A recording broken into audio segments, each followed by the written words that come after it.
Bird flu sounds like something out of a science fiction movie, right? But it's very real and it affects both animals and humans. Let's dive into what you should know about this serious virus. Bird flu, also known as avian influenza, is a viral infection that primarily affects birds.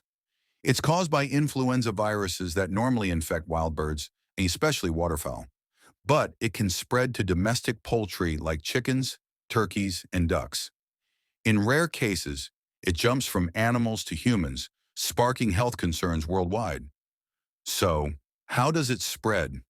It spreads through direct contact with infected birds, their droppings or contaminated water. It can also travel by air, so outbreaks can occur faster than you might expect. Myth number one, bird flu only affects birds. Well, that's not entirely true. While it's mainly a bird virus, humans can get infected too, though it's rare. So it's crucial to be cautious, especially if you work with poultry. Fact number two, most human cases are linked to close contact with infected birds.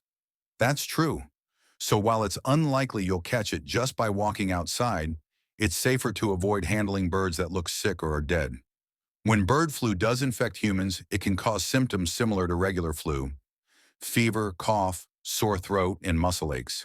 But in severe cases, it can lead to pneumonia, organ failure, and even death. That's why it's taken so seriously by health authorities. Now don't panic. The risk is low for the general public, but anyone handling birds, like poultry workers or veterinarians, needs to take extra precautions. So how do you stay safe?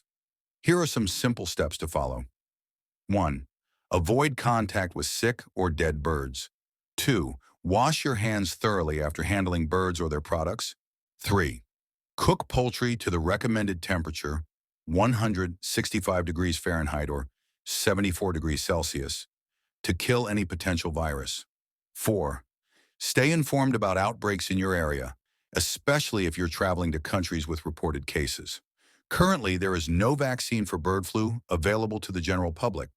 However, researchers are working on developing one, and antivirals are used in some cases to treat infections in humans.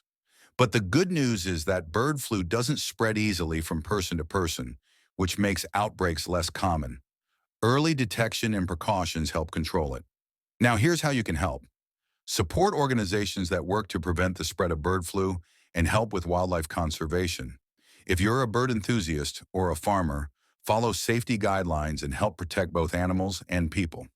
Together, we can keep this virus under control. Stay safe, stay informed, and share this video with others to spread knowledge, not panic. Thanks for watching. If you learned something new, hit that like button and don't forget to subscribe. Stay safe and take care.